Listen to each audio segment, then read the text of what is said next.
mental, adjective, relating to the mind, relating to disorders of the mind. Flog, verb, beat someone with a whip or a stick as punishment or torture. Mental flog, that shit we put ourselves through day after day when we're dealing with things we haven't quite dealt with yet. Mental Flog is a podcast where we come to learn how to live better and quit beating ourselves quite so much. Thank you for joining us, and we are ready to put on a show for you.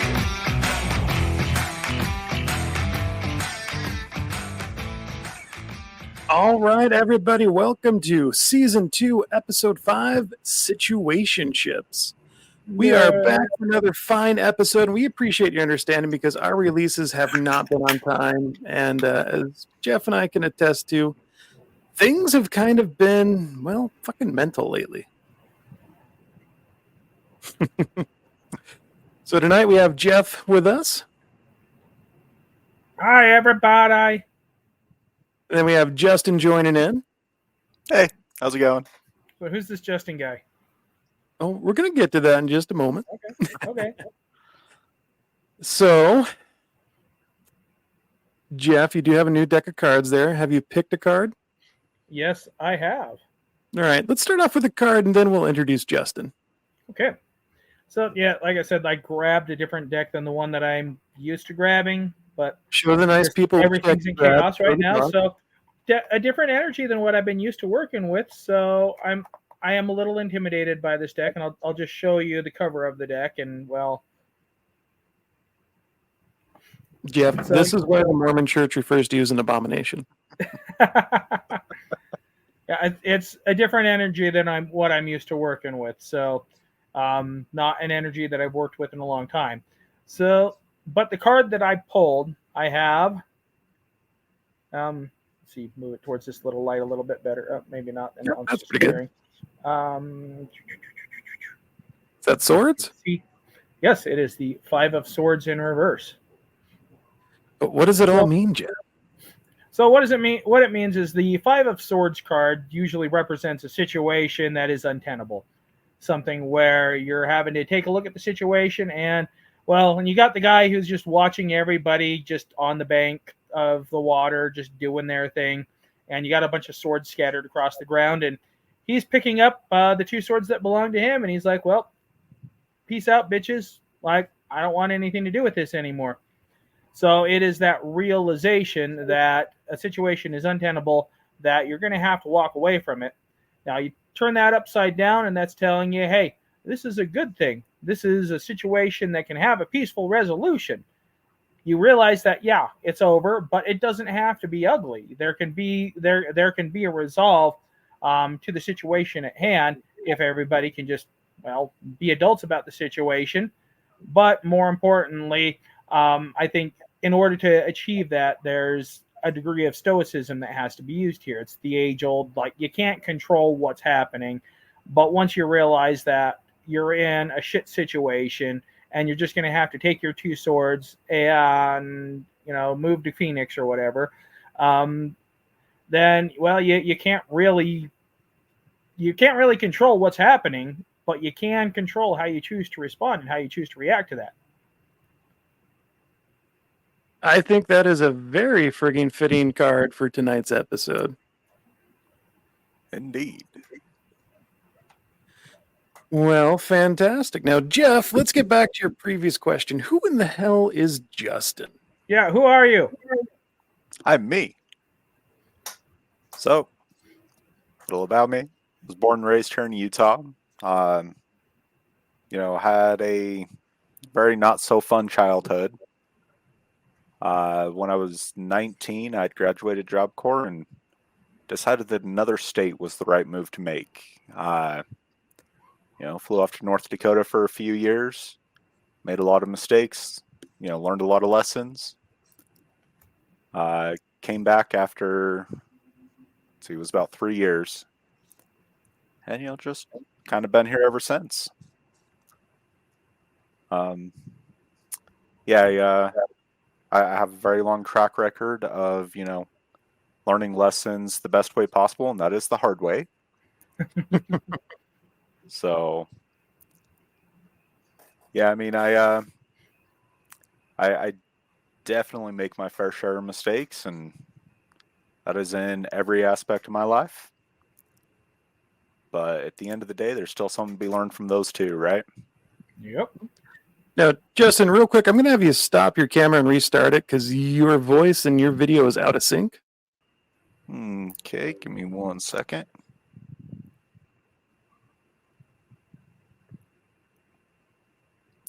Okay, is that better? That has improved. Cool. All right.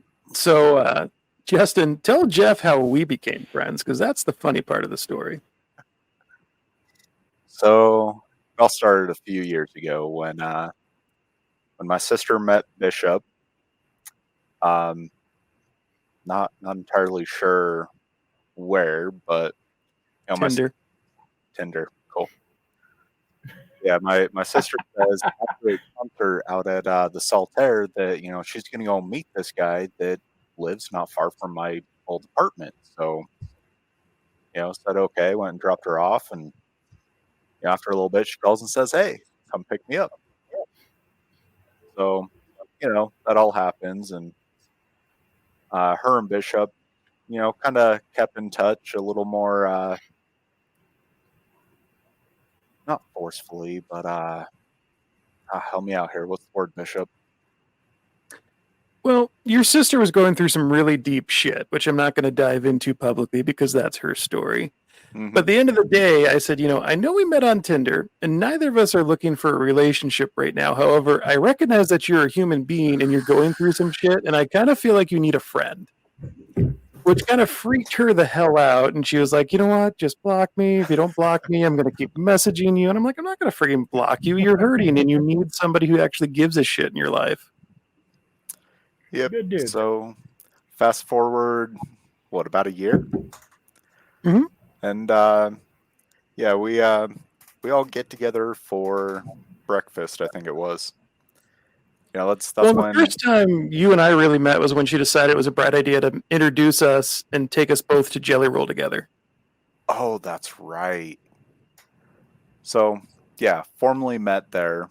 Kind of started joking around. Got to know Bishop a little bit.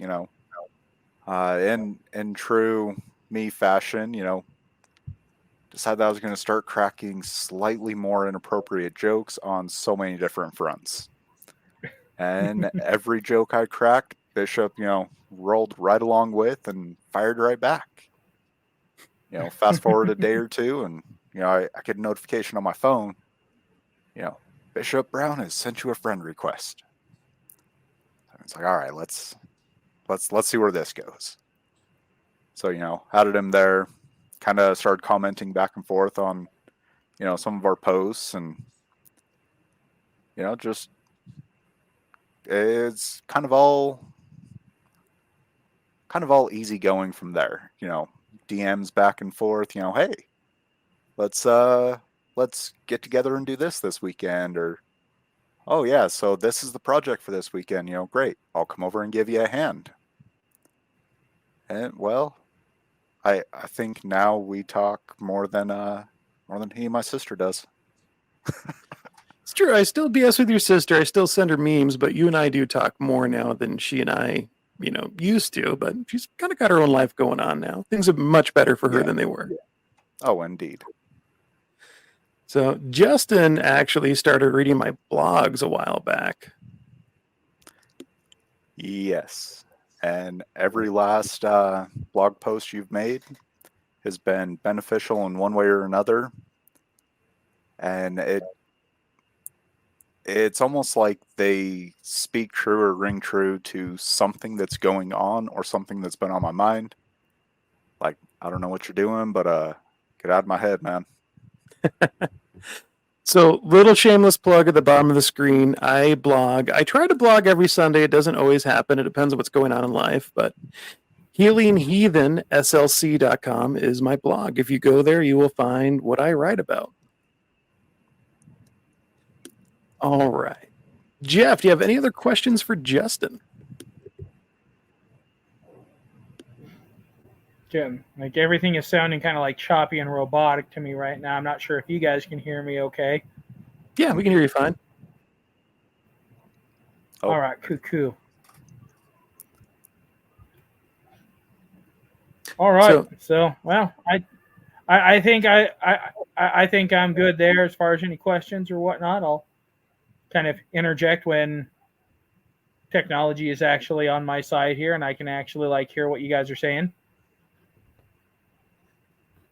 So Justin, I got a couple questions for you. You have listened to, I think, all of the episodes of Mental Flog now. Yes, I have. What do you think of the show? I mean, I like it. It's a good balance of entertaining and informative, but not in a classroom lecture type of way. It's I found it very casual yet, directed. I think that's kind of a hard line to walk, but y'all have seemed to have found that nice, middle ground there. What made you say yes to being on the show? Well, I've enjoyed listening to it, and I oftentimes send you just random comments throughout the day while I'm listening to the various episodes, and so when you presented the opportunity, I thought that it sounded like a really great time. And as somebody who has recently been dealing with the fallout of a situationship, what do you hope to gain tonight from the episode? I feel like expectations and situations and situationships oftentimes lead to disappointment. So, really, let's just see where it goes. Fair enough. Well, with that, I am going to kick off something I like to call random shit I have found on the internet. Jeff, you ready for some random internet shit? Yeah, I'm ready for some random internet shit. Me acting like my 1 month situationship didn't mess me up for the next 2 years. I've definitely been down that road before. Your idea of me is not my responsibility to live up to. Amen. I was 27 when I finally adopted this idea about life. Sorry I didn't become the person you wanted me to be. Don't worry, as long as you're alive, we have time. This one kind of hits home for me. I've been dealing with a lot of healing from childhood trauma and all that fun stuff that comes with it. What about you guys? No, I definitely feel that right now. Like it reminds me of a saying I heard a while back. We may not be the person we thought we would be, but we've become the person that we needed. I love that one. I've heard that one before. Single is an opportunity to live life on your own terms and not apologize. I think I might have needed to hear that today. No, I think we've all needed that at some point in our life, and that's definitely how I was living before I met Shelby.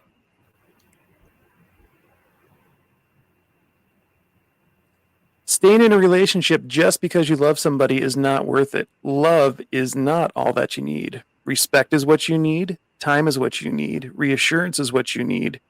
Happiness is what you need. And a best friend is what you need. Yes. Yep. Yeah, I think all of us have probably been guilty of staying in a relationship just because it was a relationship at one point or another. Yes. And it hit really hard when that woman was just like, well, I do love you, but the relationship isn't fulfilling in all the other areas that we need. It's a tough pill to swallow right there. Oh, but a no so necessary one. I don't know who needs to hear this, but you are allowed to mourn the consequences of good decisions. It can be exactly the right thing for you, and it can make you really sad for a while. Yeah, you sent me that one the other day. I've said this to both of you. Yep. I'm going to make this one bigger because it's really small right now. What is a situationship? A situationship is an entertaining but complicated in-between phase of being more than friends, with benefits, but also an arrangement that deems you to be less than official. Relationship partners without a label, where two people haven't committed to being anything official for specific reasons. These people are usually confused on what they really have with each other, so they just go with the flow until someone drowns. That's a good synopsis of it. I have definitely been the one to drown before. Make this one bigger because it's also small now. Yeah. Like, what's with all these like tiny pictures that you save? When you ask your friend for advice on your situationship and they're a little too honest, how not to cry.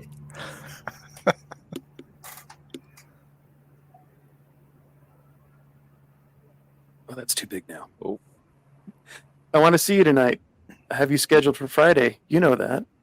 Me at night thinking about my man who not really my man, and I shouldn't be mad because he ain't my man, but that's my man. I have definitely experienced this in a situationship. How about you, Justin? You know, not the man part, but Absolutely.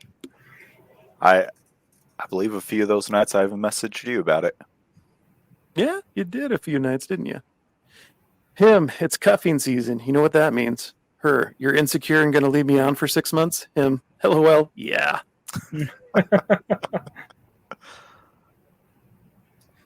She can't answer you. This is the way she's been since she was ruined by a 3-month situationship. You guys remember these commercials? This is your brain on I drugs. remember that one. Yep. That's what happens to you when you smoke marijuana. They lied. I'm still fat. Just aging myself here. Like, yeah, if you remember those commercials, you're old. And on that note, my back hurts. Yay! I have right. sciatica.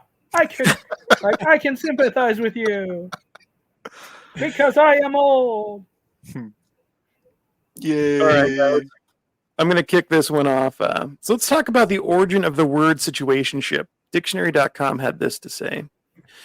Situationship combines the word situation and relationship. And as the name suggests, a situationship often refers to a complex situation in which two people are in something that resembles some sort of romantic relationship but remains undefined.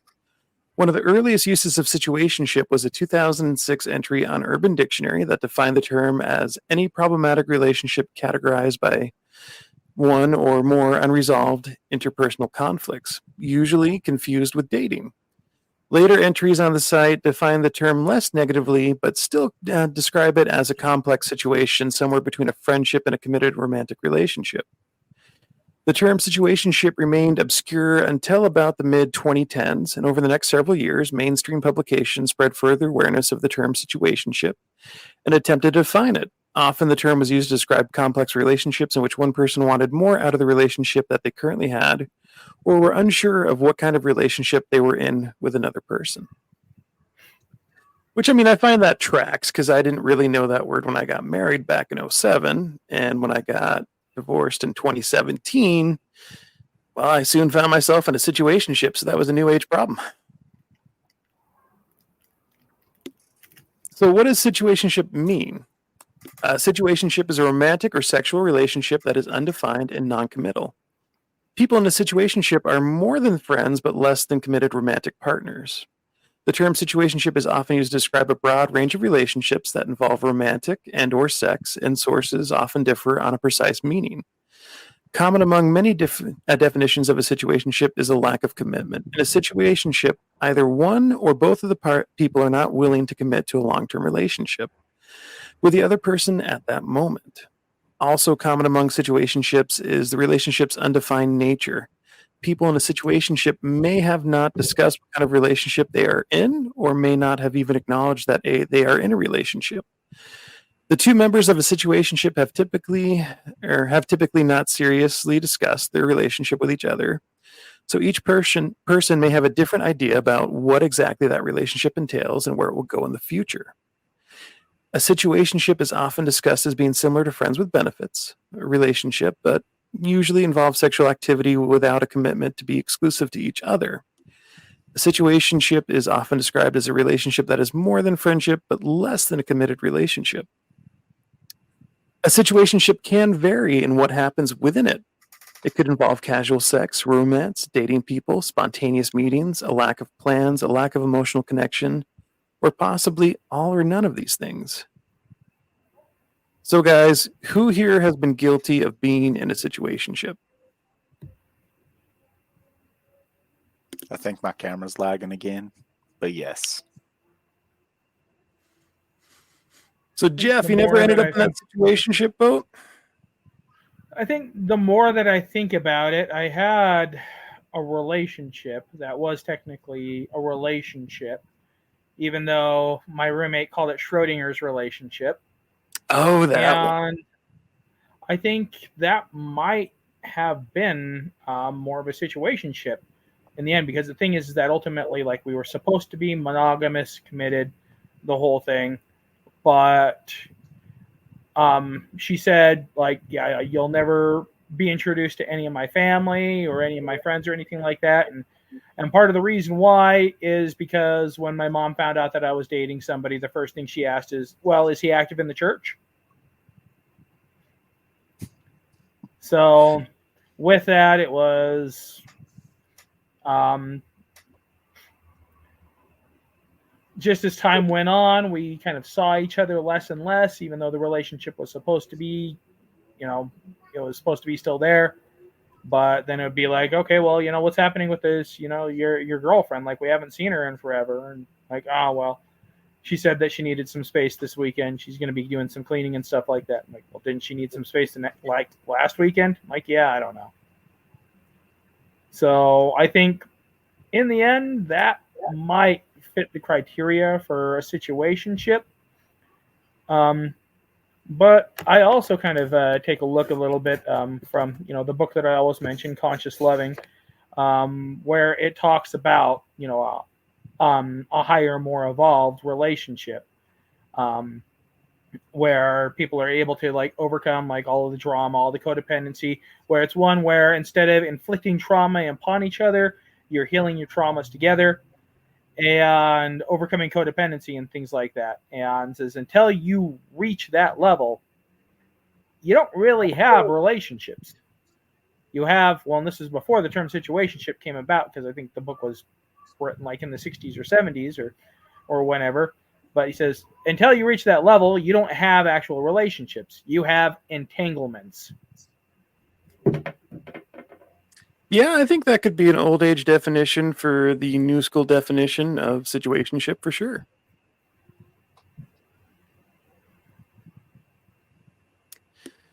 So it sounds like at one point or another, we've all found ourselves in a situationship. Yes, most definitely. Yep. So we'll probably dive into those a little bit deeper here in a couple minutes. But Psychology Today had this to say about situationships. What I'm trying to do here is kind of dissect why they're a thing. In today's murky dating world, situationships are a place where many people, often intentionally or unintentionally, find themselves during the early phases. There are many reasons why someone would intentionally choose to be in a situationship, including wanting companionship but not being ready or available for a relationship, not believing the person they are with is relationship worthy, and although they enjoy the low effort benefits they are getting, or they feel fearful of a relationship and want to keep their options open while they make up their mind. Anchor Therapy went on to add this. Due to the murky nature of a situationship, you may even feel apprehensive before entering this form of romantic connection. Situationships have become increasingly more popular due to the age of online dating. Dating apps have created the illusion of choice. It becomes hard to commit to the person in front of you when there are so many possible options available to you. After all, when the person sitting across from you at the dining table leaves, you can get on your phone and swipe right away. For more information, check out the blog While Situationships. Check out their blog. But while situationships are typically spoken about negatively, they are not inherently bad. It simply depends on the people involved, the relationship dynamic, and romantic goals of both people, from playing the dating field or to not fully being ready for commitment or relationship. There are many reasons as to why situationships can be fun and liberating. In a situationship, you can have fun and get to know the other person while zero pressure is involved. And I really like this one. This is from the Elephant Journal. The situationship is the no man's land between friendship and relationship. Now, first, let's distinguish between a situationship and friends with benefits. FWB or fuck buddy, far too often, as it's suggested, they're not the same. So let's be crystal clear here. They're really not the same. A situationship is something that you fall into, and it's not pre-planned or pre-agreed. It's an involuntary position that has no clear definition nor lies to stay within. A situationship is a place where you end up when you have no real clue what the fuck is going on. It is often something that happens over time and something that is almost impossible to remove yourself without incurring some form of emotional trauma, and it's usually a one-sided trauma. A situationship is rarely one that ends amicably. It is one where one side of the party has, at some point, to make a decision, and it's the transitional period between fuck buddy and fallen relationship, the void, the abyss, the emotional state of purgatory. Situationships are shit. They are unbalanced and divisive. They are valueless and demeaning. They are a passage to inevitable disappointment and a voyage into the bay of despair. A situationship is not something that is mutual. Unlike its sister, the friend with benefits or fuck buddy, it is something that happens when one person in the equation is unsure, uncaring, or unable to fill a relationship but wants all of the benefits it brings. A situationship will break your heart. A situationship will deplete your confidence and set a precedent for behaviors that should not be accepted. In short, a situationship is a place where your heart goes to die. Okay, not so short, but I have a lot to say. Too dramatic? But let's be clear here. Nothing good can come from a situationship, and I'll tell you why. There are 3 stages of falling in love: lust, attraction, and attachment. You have to access all 3 of these components to form that feeling. In a fuck buddy or a friends with benefits situation, you're unlikely to counter the first 2 stages of falling in love, but rarely complete that hat trick. It's a prerequisite for you to experience both, but the attachment is usually something you can avoid. That's because you are pre-programmed to understand that in this arrangement, it's just a role, a temporary vocation, and it will clear in well-defined boundaries. You go, you do, you leave. The situationship leads you straight through the 3 levels. You go, you do, you stay, you cook dinner, you laugh, you go for walks, and you engage with each other's friends. You bond, you talk, you take a shower, you go to the shops, you develop habits, you develop routines, you discover, and then dive headfirst into level 3, attachment. Then, to put it so eloquently as possible, you're fucked. A situationship is having all the benefits of a relationship without a title or a public unveiling. It's psychologically, I can't English today, giving your every ingredient possible to create a wonderful dinner. I'm going to start that sentence over again because I butchered it. It's psychologically giving you every ingredient possible to create a wonderful dinner, but you're given no cutlery to eat with. It's not a halfway house. It's a home with an incomplete extension, a landlord with the power to evict, and often one where the tap runs but the hot water is intermittent. Situationship is an emotional trauma in a gift box. So let's talk about situationships, guys. Did any of that hit home from prior experience? Mm-hmm. Yes. Absolutely did. I think that last one is really my favorite because it poetically just describes how fucked up you end up being in a situationship scenario. So, how did your guys' situationship start? A comment on a Facebook post. My most recent one. I shared a memory on Facebook from North Dakota. It was like the week of Christmas, or no, it was the beginning of December. And I taken a screenshot of the weather, and it finally made it to like 0 or 1 degree outside. Well, that was the first time in months that it had been above 0. So I took a screenshot and I posted it on Facebook, talking about how fantastic the weather was. Well, I shared that memory with the comment of, a lot of times I miss this place, but I don't miss this weather. I should go back to visit sooner. Just something along those lines. And she had commented on there. First time we had talked in like 10 years. And, she was like, yeah, you shouldn't go back. Well, we exchanged a few comments back and forth, and, it ended up being a DMing conversation from there.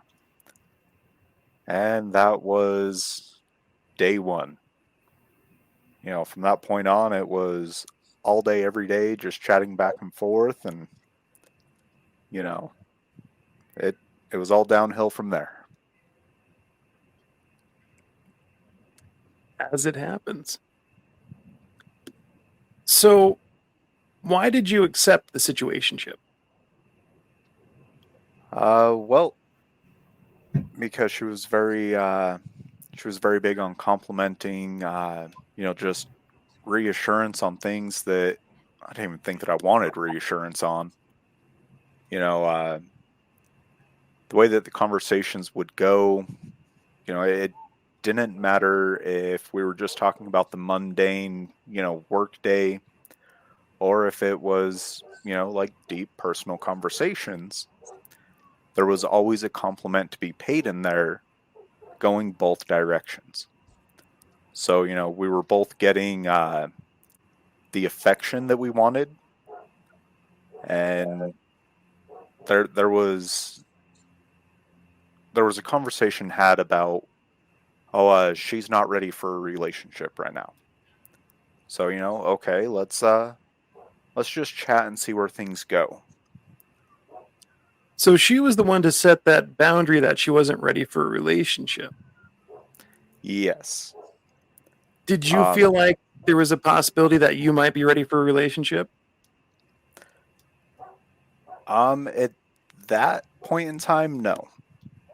That, I'm not going to say that quickly changed, but it certainly did change over the course of about a month and a half. So you went through those three phases. You were fully in on this. Yes. And at that point, when you were fully in on it, did you ever ask her about an actual relationship, or did you stay silent to respect her boundaries?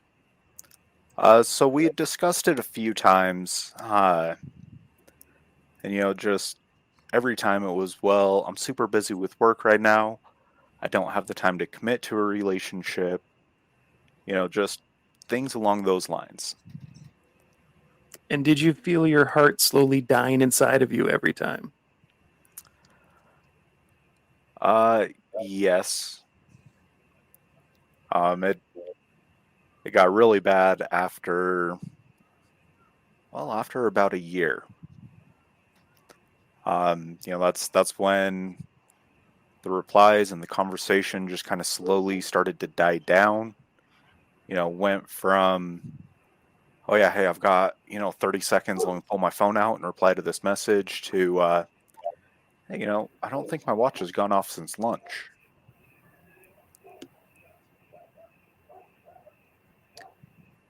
But you stuck with it because you were into her in the relationship that you wanted, and you were hoping there was going to be a happy conclusion, right? Yes. Jeff, how did your situationship start?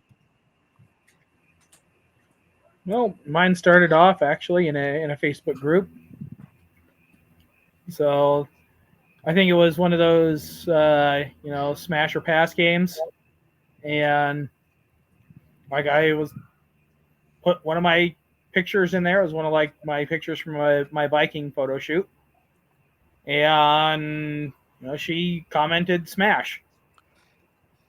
So, and like, okay, well, I guess let me reach out and like start talking to this person. And well, met up for coffee, and coffee wound up kind of going to a bar from there. And it's like, like this person, all right. And oh yeah, well, we went to coffee. then to a weird karaoke bar in Provo that didn't serve alcohol. So then we went to an actual bar. Um, so and it was like, okay, they're cool, willing to like, keep chatting. Wasn't really expecting anything, but second date we went to the Highland Games, and after that we decided that we were going to be dating exclusively. Now, the thing where I say that this probably doesn't exactly meet the criteria for a situationship was that the expectations in the relationship were defined, like we're dating exclusively, we're in a relationship for all intents and purposes, we have an actual relationship going. It was just something that she was never willing to like have be public facing. She'd be willing to like hang out with my friends and things like that, but like I would never be introduced to any of her friends. I would never be introduced to any of her family. And then just as, she wouldn't like post me on Facebook, and if I, pictures were taken, she'd be like, yeah, don't go posting these anywhere. And just over time it got to the point where she didn't want any pictures taken of her at all. Didn't want me like and the time that we spent together, it would just become less and less. Um, I'd find myself in kind of a very anxious state because the conversations that we would have when we weren't together started off as conversing throughout the day, and then it got to a point where I might not hear anything from her the entire day, and thus my roommate Glenn, he started calling it Schrodinger's relationship, because he's like, well, like she won't post you like on social media. Like your guys' profile say you're in a relationship, but it doesn't say it's with who. Like she doesn't want to come hang out here anymore. She doesn't like want to come and like do anything with like any of your buddies or anything anymore. She, you guys are seeing each other less and less. Like, and I don't know if you guys are actually in a relationship or not anymore. So this is like Schrodinger's relationship. It's like, okay, check the box. Is there a relationship in there or not? Why do you feel like you accepted that? Well, because just over time we were just hanging out less, and conversation got less and less, but there was also kind of talk about possibly moving in together at the same time, which was kind of a mindfuck and a half, I'll tell you. But then when COVID happened, she sent me this message about how she thinks things are just too risky, and thinks that, well, maybe we can like video chat every now and again, but I don't think we should meet up in person until this whole COVID thing blows over.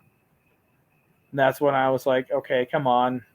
We both know the score. Just tell me what you're really thinking, what you're really feeling. She's like, yeah, I just don't think that I'm good at relationships. And like, okay, yeah, this thing's over. I think I've been in probably 3 situationships, and each of them are kind of unique in their own way. My first one started because I was working for a plumbing supply store, and it was the company party, and I didn't want to be the weirdo that didn't have anybody come with them, so I ended up asking a girl to come with me that was on one of the Facebook dating websites that I was on, because she was local, and she came with. And then after the company party, we went to a different get together a little ways away that one of my friends was having for like a local charity group, and we went and hung out there, and she kind of became a staple at my house. She was always around where we were hanging out or doing something, and we never put a label on it. But there was different little red flags along the way where I was like, this isn't the one for me. But we kept kind of hanging out until a toxicity was kind of formed, and I realized that really having her in my life wasn't beneficial, and it was probably more hurtful than helpful. And this happened, December 2017, August of 2017, my marriage ended. So I wasn't ready to jump into a real fully committed relationship. So I think that's kind of why we ended up in a situationship. but I don't think in the end it benefited either of us. The second one I'll go into a little bit later, but the last one was one where my coworker actually wanted to introduce me to her sister and wanted us to go out and date. And her sister was in her early to mid 20s and had 2 kids and everything and this and that. And we went out, we had a date, we had fun. It was fun. Went to some family events and everything with her. And there was this one guy that she always kind of had a crush on. And me being me and kind of going through my past bullshit, it slowly started to feel like she was having me around, kind of hoping that maybe I was going to make him jealous because I was around, which I don't think ever worked out because he wasn't interested in that way. But the replies became kind of slower and less, and there was a lot of drinking and kind of some drama going on in their life in different ways in the family. And it just kind of felt like it wasn't a good fit. And truth be told, we honestly ended up kind of ghosting each other. She was having car problems. I respond back because her brother-in-law, I was like, well, hey, it's a good thing your brother-in-law's a mechanic. He's there to help you. You got some support. That's awesome. And then she didn't say anything. A day and a week, months went by. And she randomly messaged me 4 months after that, just wanted to update you about this in life and blah, blah, blah. And I never actually opened it or responded to it at that point. I didn't see a point in it. It didn't seem like it was working. It didn't seem like it was healthy. I don't think you were really interested in me, but it was kind of nice for you to have somebody around for a little bit and see if it helped rekindle this other love interest that wasn't working for you. So I bounced. Any questions for me, gentle?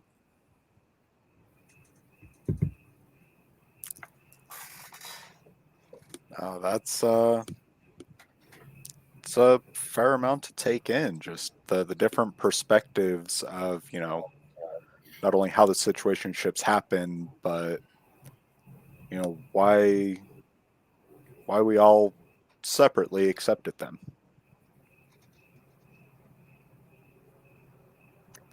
I think in its core, when we accept a situationship, I think it's because there's an insecurity or something unresolved in us that makes it feel like it's okay to accept less than what we deserve because our level of what we think we deserve is kind of low. Agree or disagree? Agree.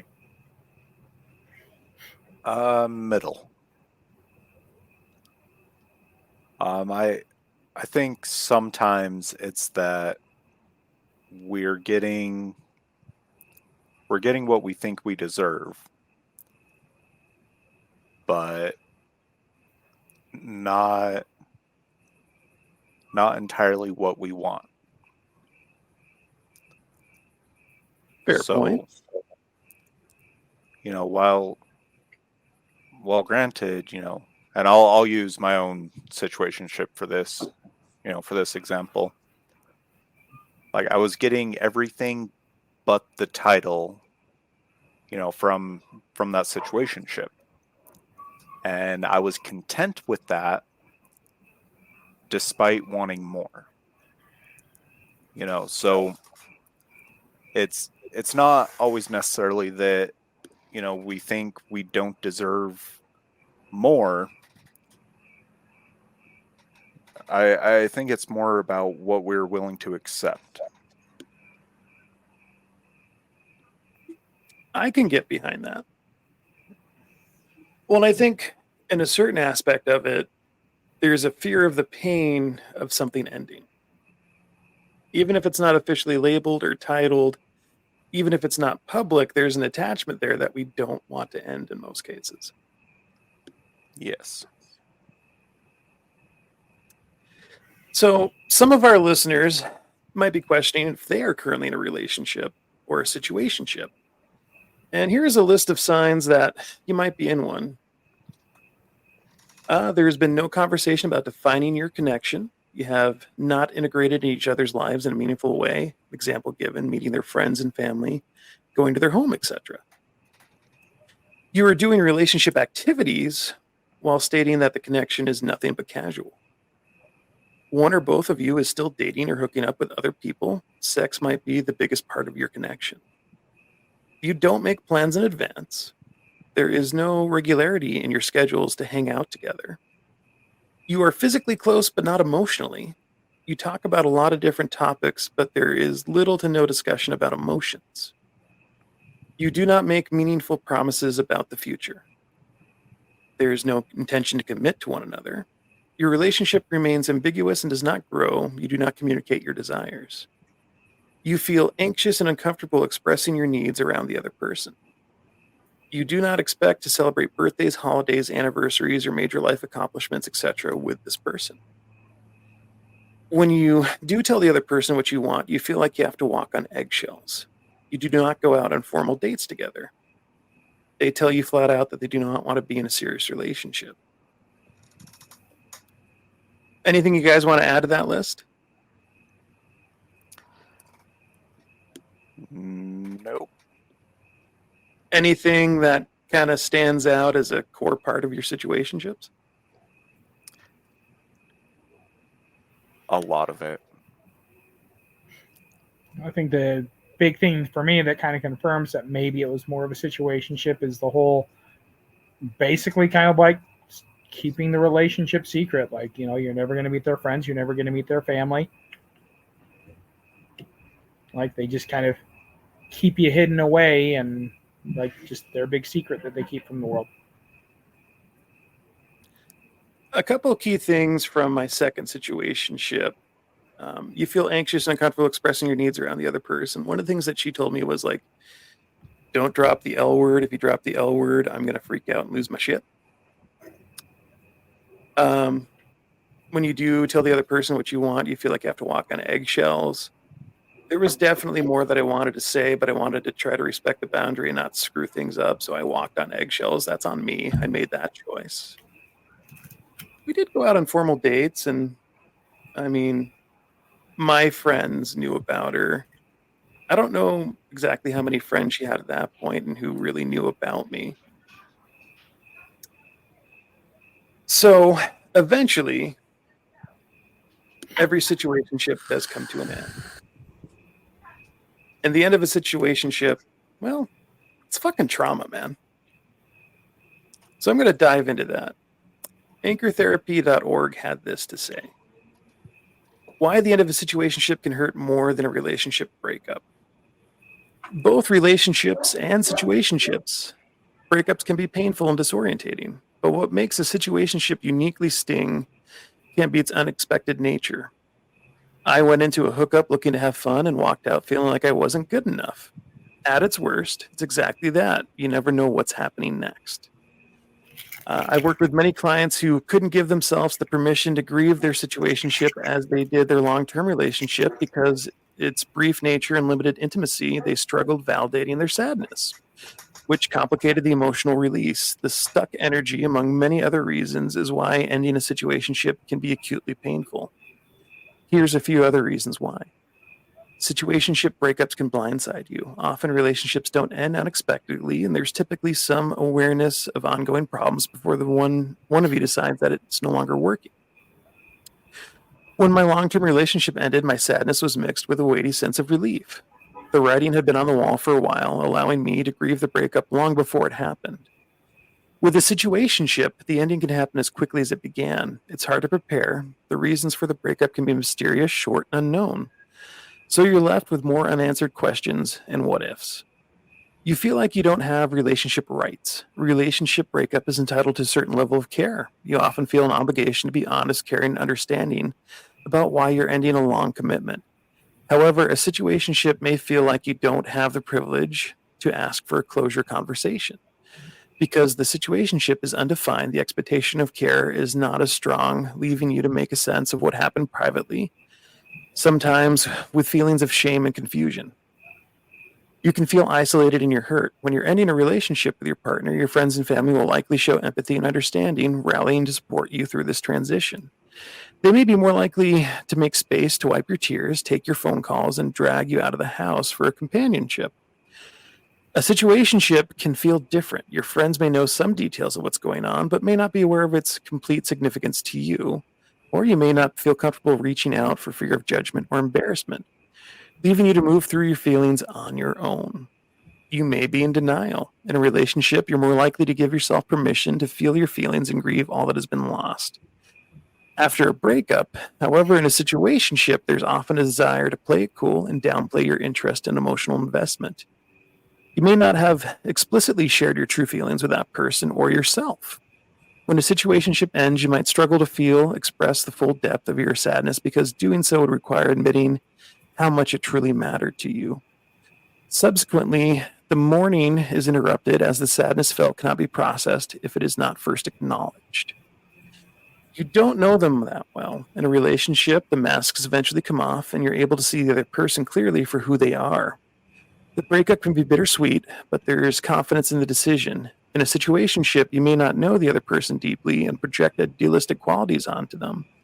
Because a situationship is part of an incomplete love story, there's a tendency to put them on a pedestal, making it more difficult to recover from. You're fantasizing about them. A relationship has run its course, often long after its honeymoon stage. The situationship is rich with epic highs and lows without much movement outside of the anxiety. The fling can still be anything because its short length and low intimacy, so the premature ending feels potent with meaning. The possibilities haven't been pruned away yet, so you can't stop thinking about ruminating about them and what could have been. Justin, you said something the other day that was spot on, and it was actually when I sent that meme that I sent to both of you, where sometimes you're in something and it's the right choice, but it still hurts. You said it's about mourning the loss of the life you thought you would have, whether that's over a job, a relationship, or a friendship. Change isn't good or bad, but it's consistent. And I can't remember if it was Gary John Bishop or if it was the angry therapist that said this, but it was basically the reason why situationships sometimes hurt more is just that. You had all these thoughts and ideas of what it was going to be that never came to fruition, but on the same fold, just like they were saying here, that honeymoon phase didn't end. It wasn't a slow death. You were in it to win it. You felt all those three things: the love, the attachment, the desire to be with them. You felt joy, and then all of a sudden it was ripped from you. So, guys, what has been some of the personal fallout from a situationship ending for you?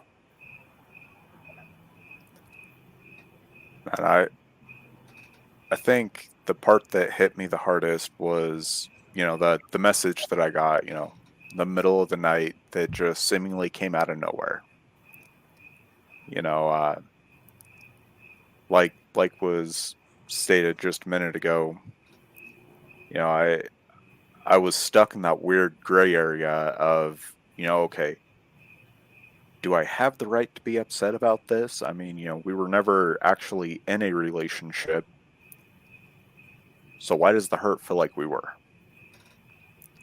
And there was a lot of nights that I sat there drinking something a little stronger than Mountain Dew. Just questioning that, questioning myself and the validity of what I was feeling.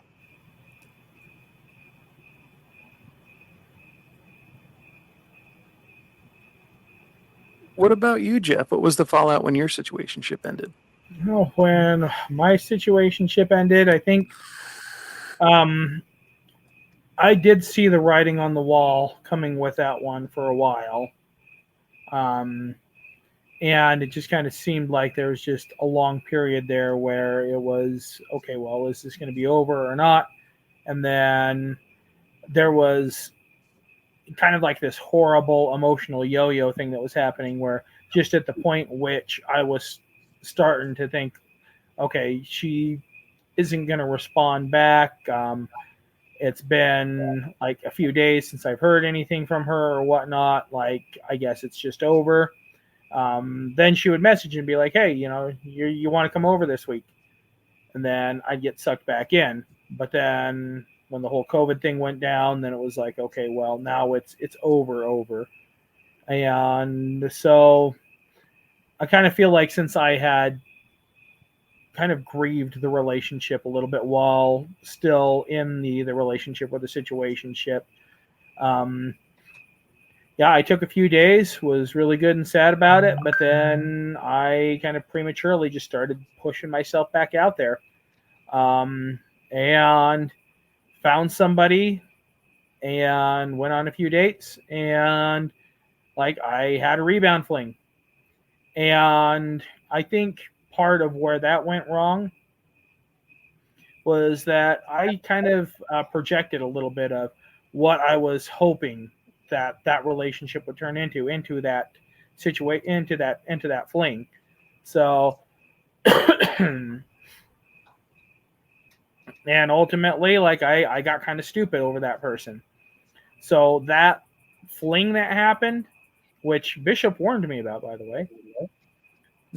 I But did. that It's true. But that fling, when that fell apart, I think that hurt worse than the entire relationship situationship thing falling apart.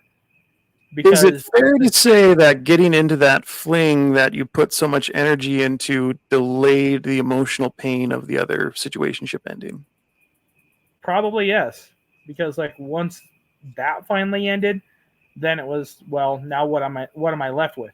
Now I have to actually sit there and process and feel all the things that I had been delaying trying to feel, because hey, for those that believe in astrology or whatnot, I'm an Aquarius stellium. I suck when it comes to feelings, especially my own feelings. I'm good about helping people sort out their own feelings or whatnot, but hey, don't talk to me about my feelings. Like I don't know what I'm feeling half of the time.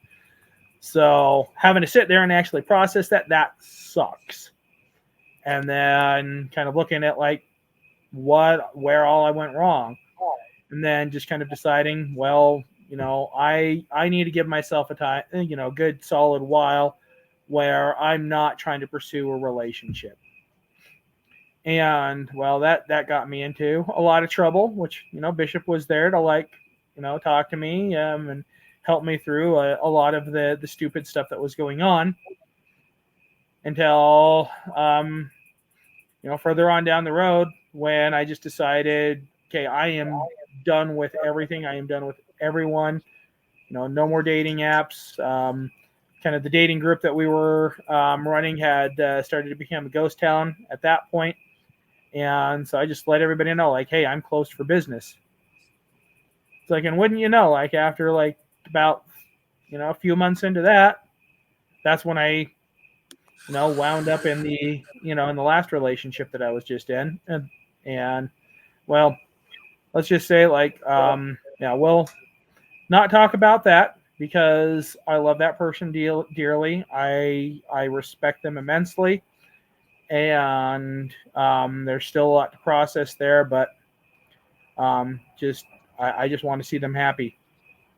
So, but ultimately now it's a lot of, once again in that situation, you have to like heal, you have to grow, you have to process, and which is a pain in the butt.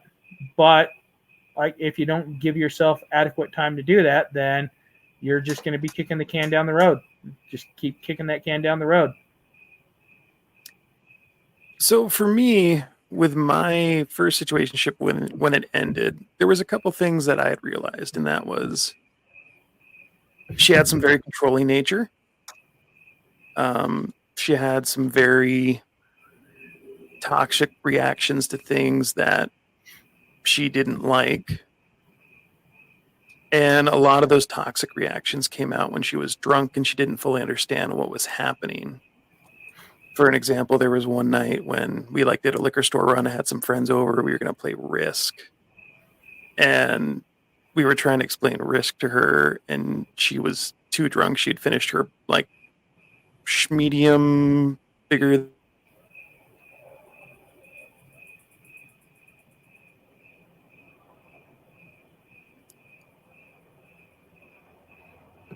Did we lose Bishop? I'm I think back. Internet glitched for a second. There we go. But we were trying to play Risk and explain the rules and everything to her, and for whatever reason, she had downed it, and then she thought like we were making fun of her, and we're like, no, we're just trying to explain how to play the game. You got this. It's fine. And she ended up taking her son and going into my bedroom and shutting the door. And I looked at everybody and said, my phone's about to die, and I'm not going to plug it in because the amount of bullshit text I'm about to get with her anger is going to be insane. And we're here to play Risk, and I'm not dealing with this tonight. And I wasn't wrong. When I went and plugged my phone in after the game was over, there was like probably 10 angry texts in there, just off the wall bullshit. So when I finally decided that she was no longer allowed in my life, her response was to reach out to some of my really good friends and try to tell them that I'm not who they think I am and they should quit hanging out with me and become her friends instead. It didn't work. That's a sign of narcissistic abuse. That's Yep. that's Yeah. that's the smear campaign stage of when things Yep. fall apart with somebody with narcissistic tendencies. Well, y'all said it, not me. Yeah. But I yes, was that's about what to it felt say, like. how does that saying go? When a narcissist can no longer control you, they will attempt to control how the people around you view you. Bingo. It didn't pan out in her favor. No, of course. And kind of one of my phrases that I came up with dealing with that myself, going back circa 2017, is in the end, in that situation, you have your reputation and then you have your character. Now, people are going to do whatever they can to try to tear down your reputation. There's not a damn thing that you can do about like what people are going to do to your reputation, what they're going to say about you, what people are going to believe about you. So the only thing that you can do is work on your character. Now, if you've done enough work on your character, then if somebody's trying to ruin your reputation, then people are going to see that, that other person's full of shit. So just work on your character, let your character shine through, and let stupid people playing stupid games win stupid prizes. It's true. The third situationship, there wasn't really any fallout from. We just stopped communicating. I mean, I guess I didn't get that one hoodie and those 2 books back. Guard your hoodies, my Always friends. after the hoodies. Yep. Guard your hoodies. Right. The second one, this is an interesting tale. So this person and I, we ping-ponged back and forth kind of in each other's lives a few different times. Started out as a hookup from another friggin' Facebook group. Became friends, communicated, flirted. Kind of parted ways, like we were both doing different things, but we still BS'd every once in a while. Ended up selling her a car when she was in dire need when I was working for one of the bigger dealerships down in Provo. And then kind of started flirting, talking, and then all of a sudden somebody who she'd gone to school with that she had a crush on like popped up back in her life. She started seeing him and I was like, oh, well, that sucks. And then she disappeared off the face of the earth off my Facebook. And then lo and behold, one day I download Facebook dating and I'm swiping and there she friggin' is. And this is one of those, like, I had been thinking about her. It was like I had a relationship that ended and I was kind of like, man, I wish this person was still around. She was pretty fucking awesome and I would love to have a chance to be with her. And there she was. You didn't, did you? I don't know what you're talking about, Jeff. Did you? Did I what, Jeff? Oh, you did. What did I do, Jeff? Learn? What did you learn? Manifesting hurts.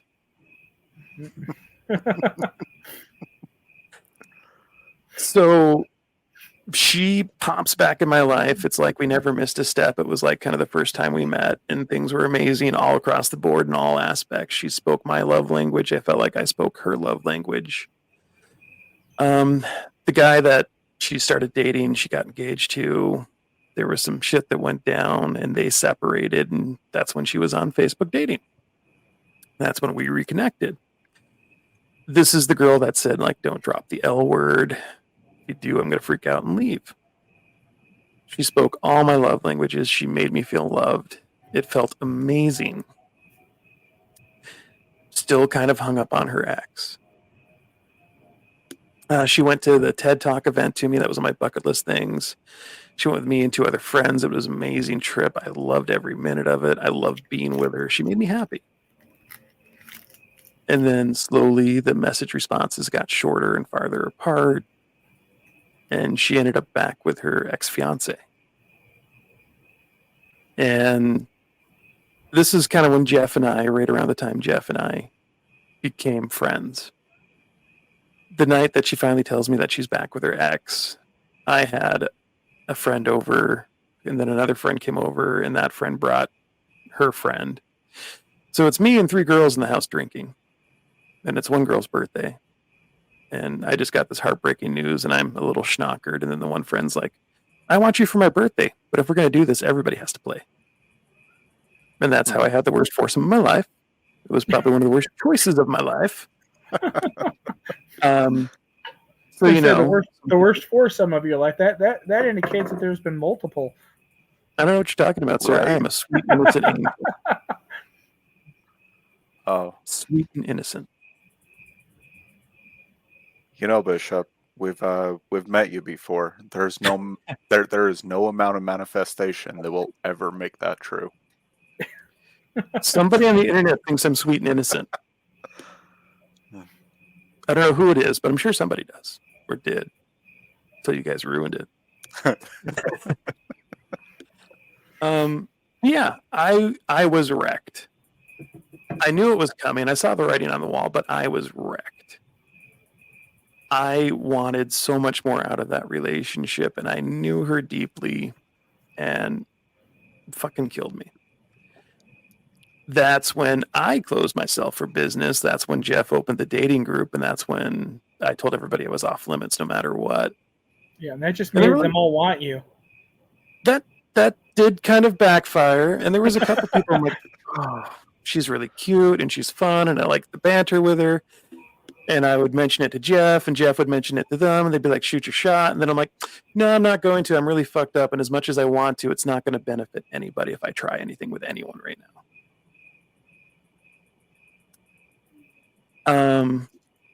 So there is a plot twist to this heartbreak. So that situationship ends. I go on my little healing journey. I get halfway healed. Fucking Facebook dating. I match with somebody different, and there were subtle signs from the beginning that it was a bad choice. But my ego was bruised, my self-esteem was shot to shit, and as much as on the outside I looked like I might have had my shit together, I was still really fucked up inside. And that turned into a relationship of over a year that I wish I could have avoided. I should have avoided. I should have said no so many times to so many different things. Until I finally had to evict that person, not only from my life, but my house, because I was living with her and her 2 kids and her mom and her mom's dog. And they fucked some shit up around here, and she was generally not treating me well. And I felt like an ATM by the end of the fucking relationship, and I was over it. So the fallout from the end of that second situationship was I got into a relationship that was definitely not healthy for me. Eventually, it was a slow burn to that point, but I thought I was better, but I wasn't. I lied to myself. Here's the random ass ending to that situationship story. Girl number 2 and I are still friends. We talk. The romantic connection isn't there anymore. It's just a pure friendship. We can talk about anything. And we somehow got on the conversation of the end of that situationship. And what came to light was that she went back to her ex because, as she put it, the love that I offered her and the relationship that I offered her, she didn't feel worthy of. She knew that going back to him was going to hurt, but that's what she deserved. The story I told myself was that I wasn't good enough. I wasn't the right fit. I wasn't attractive enough. I somehow did something to fuck it up, and the ending of it was all my fault. So the revelation, fucking years later, was actually really meaningful for me because I deal with self-worth and negative self-talk all the fucking time. I think it's genetic for me. I'm pretty sure it is.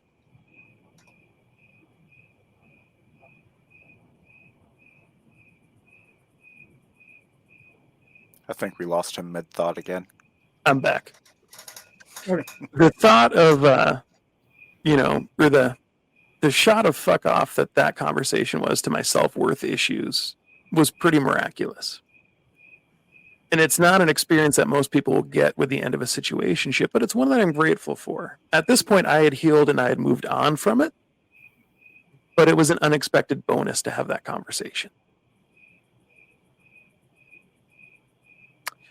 So, boys, questions, thoughts, comments? Is that the same girl that you talked about in season 1? I think I did talk about her in season 1, yeah.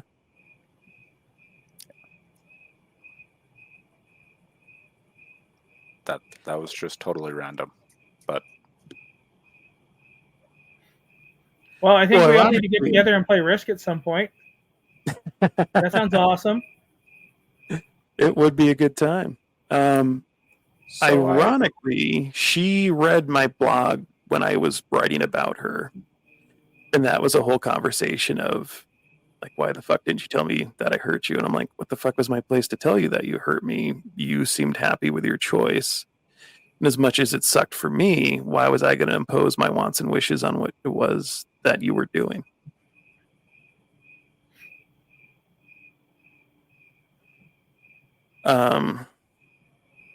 Anyways, Justin, what is some of the fallout you're still experiencing from your situationship? I mean, I still currently feel like I am not in a good mental headspace for a relationship because of that. I'm still working through some of the trust issues that I got from that, just all around, not only believing that, a relationship could be good or beneficial, but that, it's something that I want enough to put the time into. Because I mean, I put 15 and a half months into a situationship, and, well, it was just that, a situationship. Now, we kind of talked a little bit ago about how the situation ends up in only usually one person that's hurting, and that it can be hard to get over because we don't know how to accept the end of it or how to process it or how to feel about it. But let me ask you this.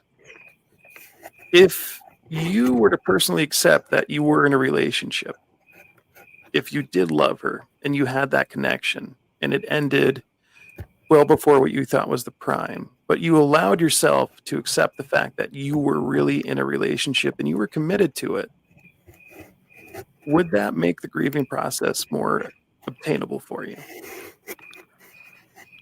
I think it would make the grieving process feel more appropriate. The attainability of it, honestly, I don't know. Well, one way or another, I mean, you're allowed to feel what you need to feel. That's one of the problems there is, like, this is one of those, okay, maybe you need to take my own advice kind of things. But when you're saying, well, it would feel more appropriate, I mean, you're allowed to feel what you need to feel regarding it. Mm-hmm. Like, you got to move through those different stages of grief and give yourself permission to feel it. Because nobody's telling you, well, I mean, I guess ultimately, where's that expectation coming from that you're not allowed to grieve this? You're not allowed to feel these emotions regarding this.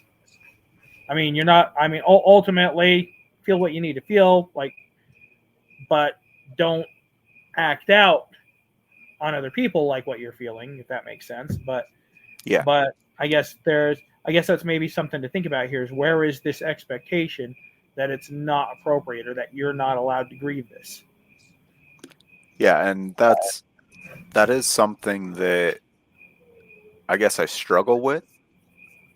I know that it's self-imposed, and I'm very open to telling other people, hey, you have emotions just like everyone else. Fill what you need to fill, do what you need to do. It's fine to get knocked down, but just remember, you got to get back up. It's fine to be down and out, but make sure that that's just a pit stop in your journey and not your final destination. And like you just said, maybe I need to take my own advice on this one. But also, I mean, healing's not a linear process, too. I mean,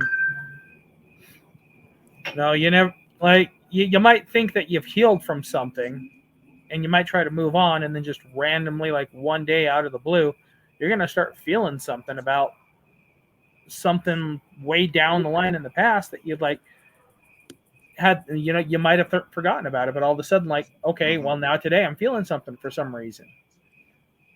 Like, you still need to allow yourself room to be able to feel whatever it is that you're feeling. Sit with it, feel it, give yourself the time you need with it, and then allow it to pass.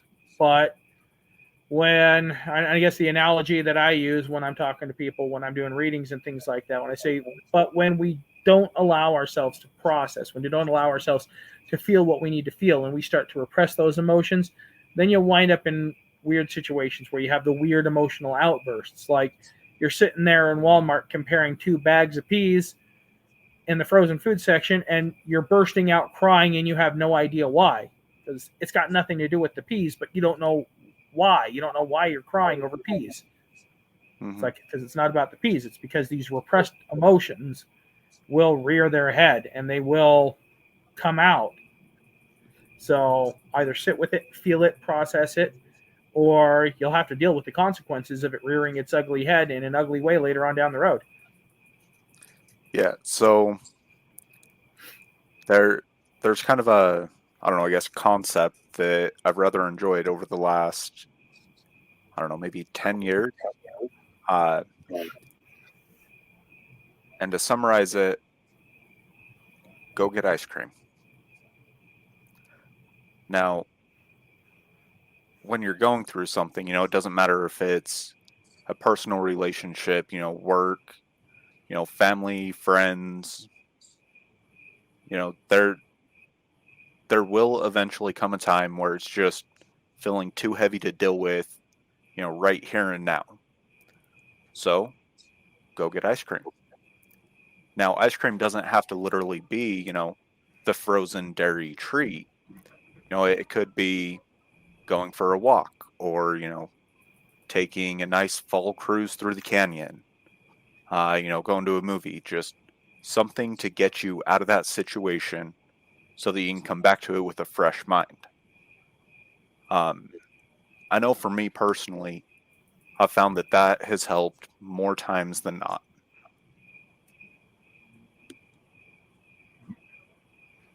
It's kind of funny that you say that. Like, yeah, this actually used to be something that Glenn and I used to do back in the day. Healthy male bonding.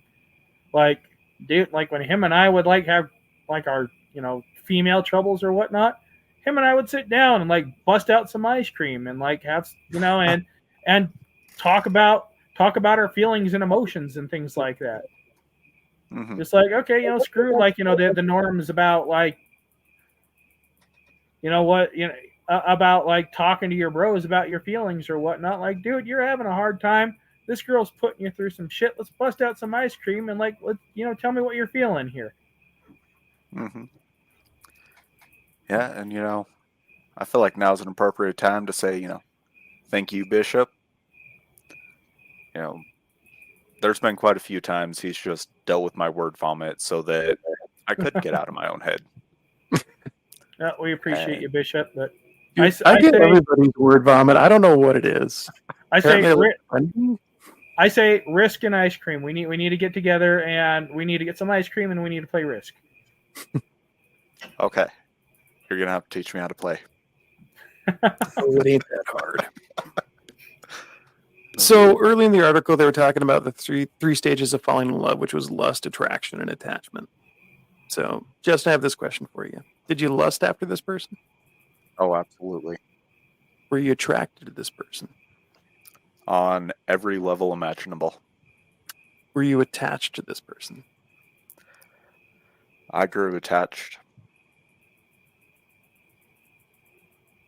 Every That morning I would roll out of bed, fire off a good morning text, a brief little message to put a smile on her face to begin the day. And then I'd go get ready for work. When I'd lay down at the end of the day, good night text, hey, I appreciate this about you.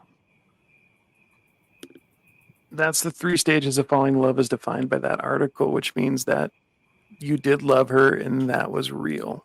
The relationship was never defined in the way that you in the end wanted it to. But what you felt was real. And the trauma you feel from it is real. So I want you to promise me that you will never make yourself feel like a jackass for having real emotions over that relationship ending. I cannot make that promise, but the promise I can make you is that I will work on it more every day. I'll take it. Yeah, promise to do gooder. Yes, much gooder. Well, guys, we've shared a lot of stuff tonight. Do any of you guys have any questions about anything we talked about? No, I feel like we've interjected to get those answered as they've come up. Well, this has definitely been a fun meeting of the minds to talk about situationships, which sounds like something that has personally affected all of us at one point or another in the mix. Final question for you. Would you ever willingly enter into a situationship again? Would I ever willingly get into a situationship? Yeah. I mean, we've all been through some shit. We've learned some shit. We have some boundaries. We have some self-worth. Like, if you realized you were getting into a situationship and everything felt familiar in all of the worst ways, would you ever let yourself get into a situationship again where you couldn't be your full self? No. I mean, I think right now, like, I kind of don't want anything. Like, I got a lot of, like, healing and stuff to do, and, like, I'm kind of, fuck bitches get money mode right now. Like, that's where my mind's got to be. But I think even, like, when I am willing to, like, and I don't know, because, like, honestly, like, I'm tired. I'm an old man. I'm sick of everybody's shit. I'm sick of everybody's games.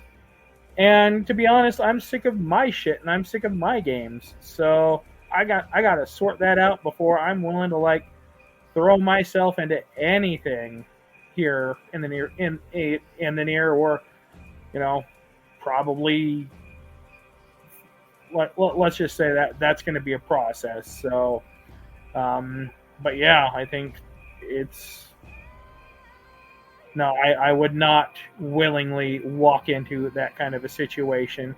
I would rather gnaw my own leg off at the ankle to get out of the bear trap than be in that situation at this point. I concur. No matter how good it seems, the fallout is always so much worse. Oh, yeah. I know better than I did. I respect myself better than I ever have. And I would never allow that to be my potential again because I'm worth more than that. I'm hearing music, so I think that's Bishop saying that we're wrapping it up. Me too. At least I'm not going crazy. Ready to wrap it up. I did my shameless plug. HealingHeathenSLC.com is my blog. Like, follow, subscribe if you want to see what I post on the more regular. Now, I do ask that you like, follow, and subscribe to this podcast on whatever platform you choose to listen to podcasts on, because there's a good chance we're there. If you do have a listener question, a comment, some feedback, text us or leave a voicemail, 801-810-7502. If you do call, you will be greeted by voicemail, not by Jeff or I picking up the phone. We won't put that on your social anxiety for you to deal with. It's going to go straight to voicemail no matter what. We are on Facebook. Mental Flog is on there. If you search us, you will find us. Same thing with YouTube. So if you're listening to this in podcast format, you will be able to see what you're listening to on YouTube. I will say tonight has had some technical difficulties. I will not say it's our best visual representation, but we got a few episodes out. Everything from this season has had a video recording, and We're just coming out of Mercury retrograde, so Yeah, the computers are too. Justin, thank you for being willing to be on the podcast. Thank you for participating and being open and raw and accepting what we had to say tonight. Absolutely. And, thank you guys for the invite. And as always, thank you for your honest thoughts and, fantastic presentation of your thoughts and ideas. Well, guys, this has been a lot of fun, but I think it is time for us to call this episode a wrap. Thank you, everybody, for playing along tonight. I hope you guys out there in podcast or YouTube land enjoy this episode. Good night, everybody. good night. Bye.